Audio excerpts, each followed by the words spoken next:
And like I said, when you log in, how do you know when you've got a workflow that's been assigned to you? You have this section of the dashboard telling you you've got a pending workflow task initiated by John. Monica knows she has till the end of the month to perform this action, review a certain document that has been attached. So she can just click here and get access to the document. She could be at home on her machine, she could be at work, she could be on her phone, and she could be doing this.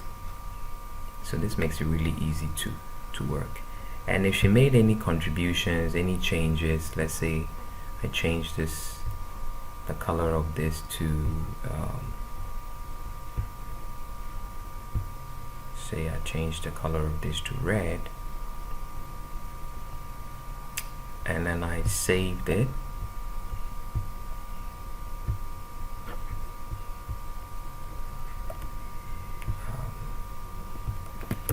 As Monica HR update,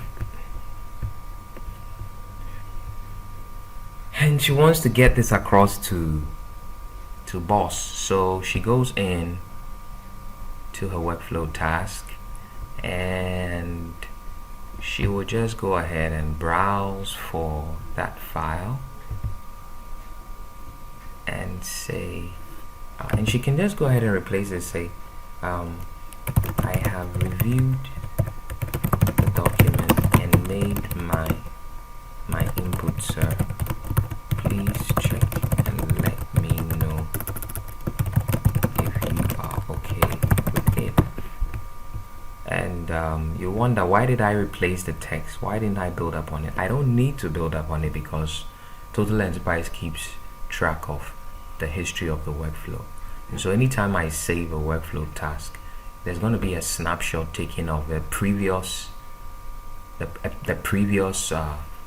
data, and I can go and look at the history. That is why I did that. So I just go ahead and do that, and I can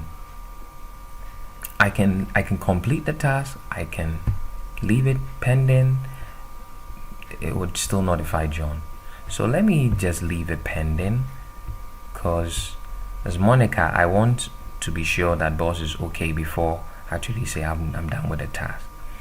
And I'm just going to save this, and a workflow notification will be sent to John.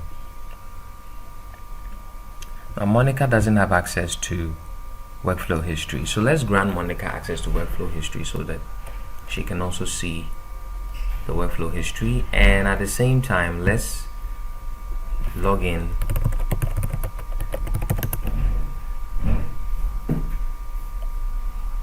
let's log in as John and take a look at the change that Monica has just done. So Monica says she's made the change. Let's go in here and we can see that Monica's update is attached.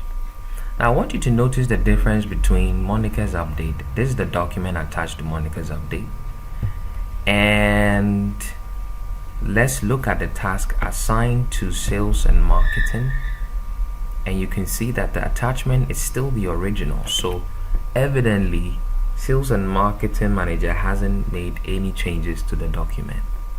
So this is how TotalEnterprise keeps separate track of each individual's contribution to the workflow that has been created. Remember, you create a workflow and then you assign tasks in the workflow to the different actors that you expect to contribute to the workflow.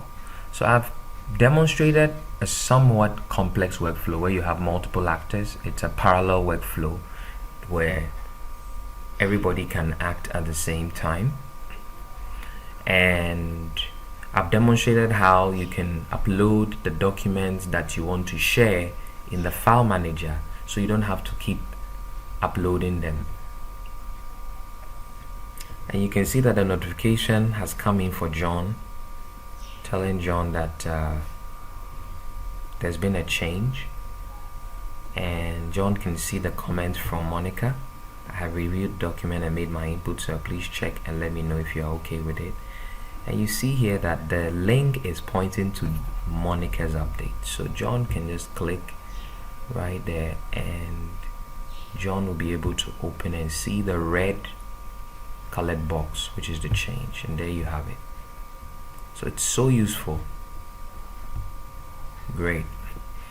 And I wanted to show you the workflow task history, so I'll come under documents, and here we have workflow task history,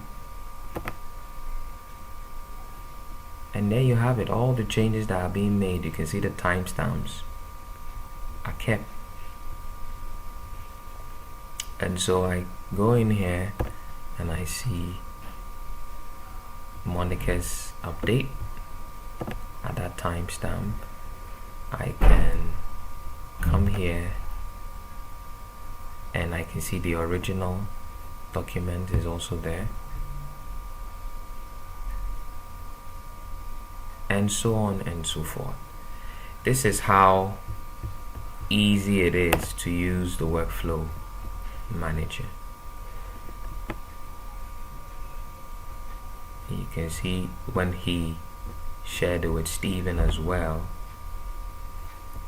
the snapshot was there, and that's it. It's really that easy to work with the workflow manager. So like I said, I wanted to grant the privilege to Monica because I want Monica to also be able to originate workflows.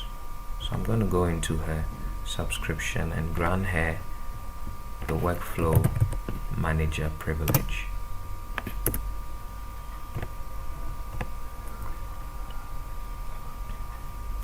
And now I can log out and log in as HR.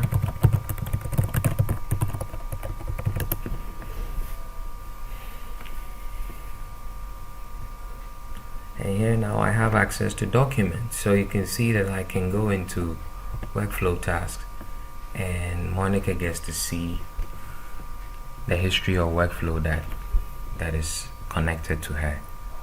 So though she has access to workflow, she can only see workflows that are connected to her. So that's quite cool because then she doesn't have a whole bunch of workflow tasks showing up on her screen, because it can get quite busy over here. So she can see her update, and she can also see the original document that John uploaded over here. So this is how workflow works. And then now Monica can also initiate a workflow, right? Awesome. So this is how to use the self-service workflow tasks. And now let's say she's just going to go ahead and complete the workflow task that was assigned to her and save it. That's it. So a notification is sent to John and it leaves her dashboard. Great. So thank you for watching this video. Bye bye.